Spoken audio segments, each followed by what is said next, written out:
To change the ringtone on Honor X7D, first of all, let's launch our settings. Next step is to find sound and vibration, select it, and then there's two ways to change your ringtone. First one is to just change a ringtone. When you scroll down right here, select the phone ringtone, and then change it to either sim number 1 or sim number 2. So pick from the list whichever sound you like.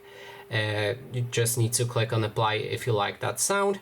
And the other way to do it is to go up and select the rhythm to your heart, and it's the ringtone themes, and you can switch between different styles, for example classic, and then apply a different style for your ringtone, whichever one you like.